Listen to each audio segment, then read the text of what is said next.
Oke, selamat, siang untuk rekan-rekan semuanya. Kembali lagi di, pertemuan yang kedua ya, di mata kuliah deteksi dini untuk tumbuh kembang anak.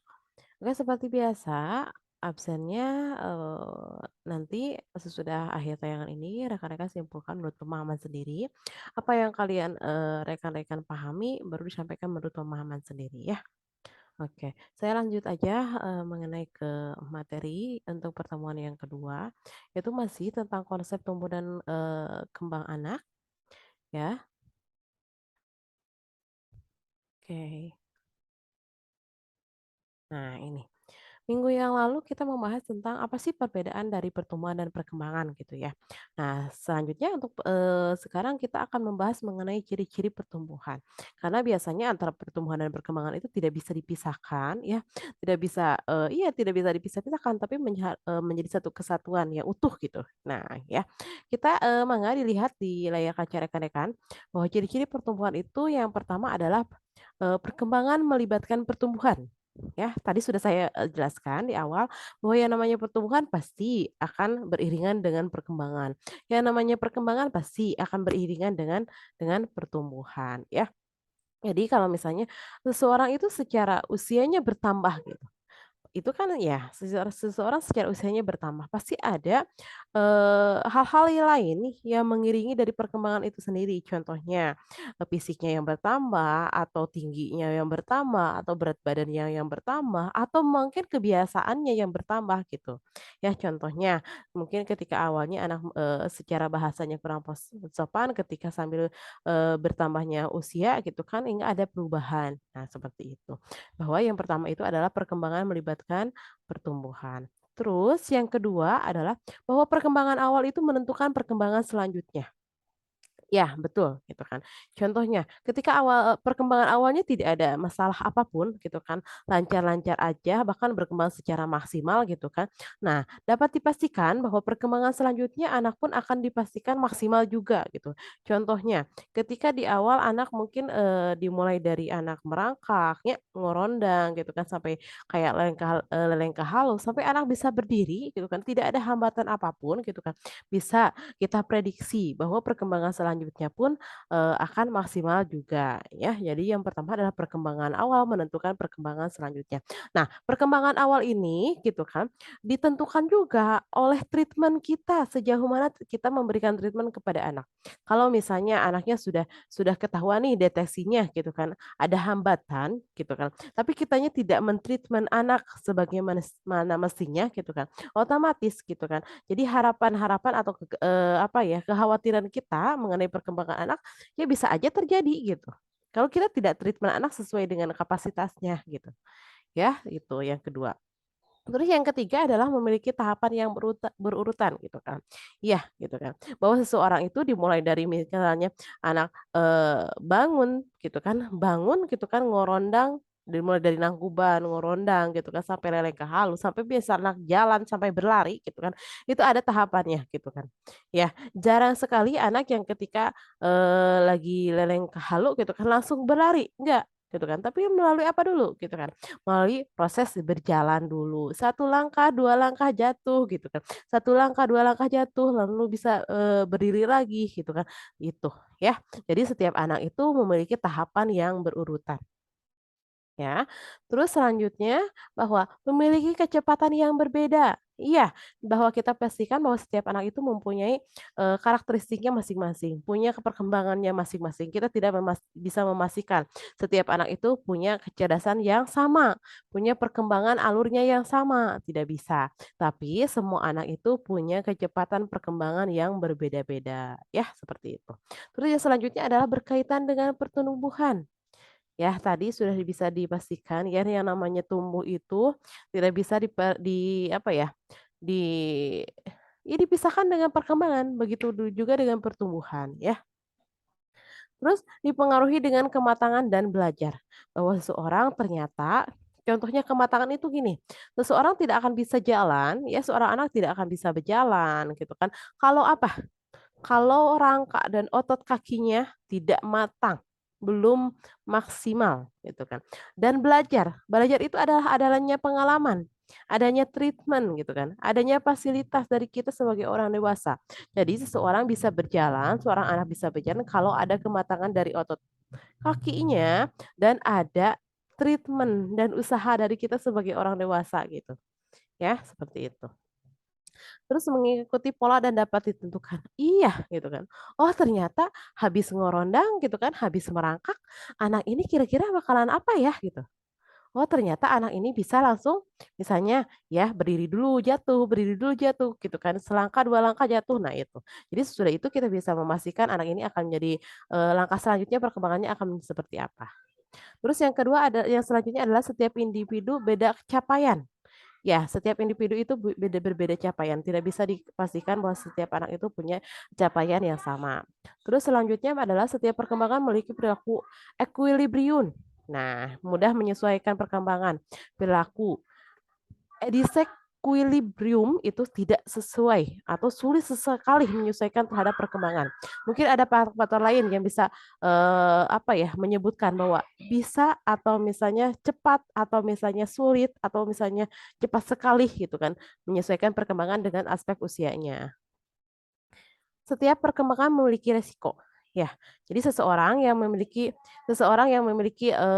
resiko gitu kan, pasti ada apa ya, ada plus minusnya gitu kan. Misalnya seseorang yang secara perkembangannya akan apa ya, berkembang dengan cepat gitu kan, dikhawatirkan apa gitu kan. Karena mereka dikhawatirkan melampaui usianya gitu kan. Tapi kita juga akan menjadi khawatir kalau perkembangan anak tidak sesuai dengan usianya, misalnya lambat. Oh ternyata usia 2 tahun harusnya sudah bisa ngoceh ya gitu kan.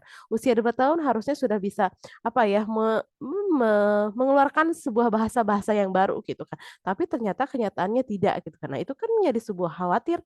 Orang tua kan akan menjadi kekhawatiran orang tua kalau misalnya anaknya tidak sesuai dengan tumbuh kembang anaknya. Nah itu ya. Terus selanjutnya harus dibantu dengan rangsangan. Ya, bagaimana orang-orang dewasa peka terhadap, perkembangan dan pertumbuhan anaknya. Gitu kan. Nah, jadi makanya gitu kan, orang dewasa harus bisa memfasilitasi dan harus peka gitu kan. Kalau misalnya anak kita sendiri apa yang tertinggal dari anak-anak yang lain atau misalnya perkembangan apa sih yang tidak, tercapai atau misalnya perkembangan apa sih yang tertinggal dari indikatornya. Nah, makanya harus ada rangsangan-rangsangan gitu kan. Makanya harus ada treatment-nya dari orang dewasa itu bagaimana gitu kan, memfasilitasinya gitu. Ya, terus selanjutnya adalah dipengaruhi perubahan budaya gitu kan. Ya gitu kan, biasanya gitu kan budaya kita dengan budaya-budaya yang lain berbeda gitu kan. Jangankan dengan budaya luar gitu ya. Budaya kita dengan sesama Jawa pun, Jawa Barat, Jawa Timur gitu kan, Jawa Tengah itu pun berbeda gitu kan.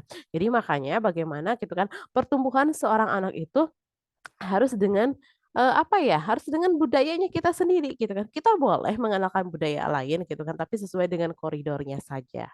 Ya, sesuai itu. Terus yang selanjutnya adalah keyakinan tradisional manusia pada semua tingkat usia. Ya, semua tingkat usia pasti punya apa ya, eee, punya punya fasilitasnya masing-masing lah gitu ya. Pasti punya adat istiadatnya masing-masing, pasti punya budayanya masing-masing. Bagaimana kita tetap gitu kan, memfasilitasi, mengenalkan anak, melestarikan gitu kan, bahwa kita pun punya punya tradisional yang harus dijunjung tinggi pada setiap pertumbuhan dan perkembangan anak gitu ya. Nah, itu gitu. Nah, ini bisa dilihat ya gitu kan. Tadi ada ciri-ciri pertumbuhan, mungkin kita dilihat dulu di sini. Nah, ini encephalocauda ya, yang prinsip pertumbuhan itu yang pertama adalah cephalocaudal ya, berlangsung dari kepala ke arah bawah gitu kan, bahwa ternyata perkembangan gitu kan manusia atau misalnya pertumbuhan manusia itu dimulai dari apa?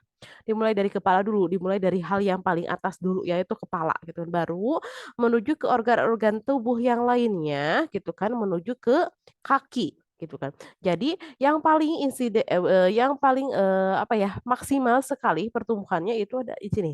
Bagaimana perkembangan otak gitu kan, bagaimana seseorang bisa menyimpan memorinya gitu kan, bagaimana pertumbuhan saraf-saraf menjadi sel-sel, yang bisa menyambung menjadi satu kesatuan gitu. Itu dari mana dulu? Dari kepala dulu menuju ke arah tubuh bagian bagian bawah. Itu adalah cephalocaudal. Ya, terus yang kedua adalah proximodistal gitu kan. Nah, yang namanya proximodistal itu adalah bagian, tubuh gitu kan ke arah luar.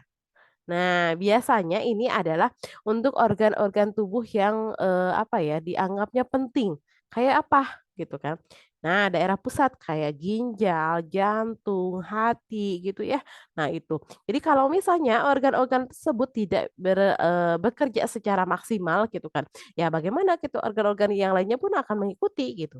Tapi kalau misalnya organ-organ secara pusatnya gitu kan, secara, organ-organ yang paling penting utamanya berperan dengan baik gitu kan, pasti organ-organ yang lain pun akan berkembang dengan baik gitu ya. Nah itu adalah proksimal. Terus selanjutnya adalah diferensiasi gitu kan, ya berlangsung terus-menerus dari yang mudah ke arah yang lebih kompleks. Ya gitu kan bagaimana seseorang itu atau perkembangan atau pertumbuhan seseorang itu dimulai dari gerakan-gerakan atau misalnya dari perkembangan-perkembangan yang anggapnya simpel-simpel dulu gitu, yang mudah-mudah dulu gitu kan. Lalu ke arah-arah yang lebih lebih apa ya, gitu kan, lebih maksimal ya, lebih lebih solid lah gitu, lebih kompleks. Nah gitu. Nah ini, maka rekan-rekan harus memahami sinusoidal itu apa, proksimal itu gitu kan, diferensiasi itu apa, ya, seperti itu. Nah ini, tadi ada ciri-ciri pertumbuhan. Nah, sebentar ya, saya akan menjelaskan satu materi lagi. Oh tidak usah ini. Nah, jadi seperti itu ya rekan-rekan semuanya, dapat dilihat bahwa tadi saya menjelaskan mengenai ciri-ciri pertumbuhan dan ada cephalosodal, proximodistal, dan dimerizasi. Maka dari yang ketiga aspek yang tadi ya, prinsip-prinsip pertumbuhan tadi gitu kan, cephalosodal, proximodistal, dan dimerizasi, saya harapkan rekan-rekan bisa memahami gitu kan, apa itu, perbedaannya gitu kan. Ya mungkin lain waktu kita akan bisa, apa ya, sharing lebih lebih dekat gitu kan. Sering lebih dekat mengenai apa sih, sinusoidal, apa sih proksimal gitu kan, apa sih diferensiasi gitu kan. Nah, yang ini adalah ciri-ciri pertumbuhan yang sudah tadi kita, bahas. Nah, kalau ini adalah ciri-ciri, masih ciri-ciri pertumbuhan ternyata, ya, masih ciri-ciri pertumbuhan tapi mungkin ini lebih lebih apa ya, lebih diringkas ya, lebih diringkas aja gitu kan. Nah, mangga untuk rekan-rekan semuanya saya harapkan, apa ya, bisa memahami mengenai ciri-ciri pertumbuhan dan ciri-ciri prinsip pertumbuhan yang ketiga aspek yang tadi. Oke, terima kasih rekan-rekan semuanya. Selamat siang untuk, materi yang ketiga hari ini ya. Selamat siang, nanti absen ya seperti biasa, rekan-rekan menyampaikan atau bisa menyimpulkan apa yang sesuai dengan, pembahasan rekan-rekan gitu kan. Nanti absen sesuai dengan, jumlah, apa ya, kesimpulan yang masuk ya. Terima kasih. Assalamualaikum warahmatullahi wabarakatuh.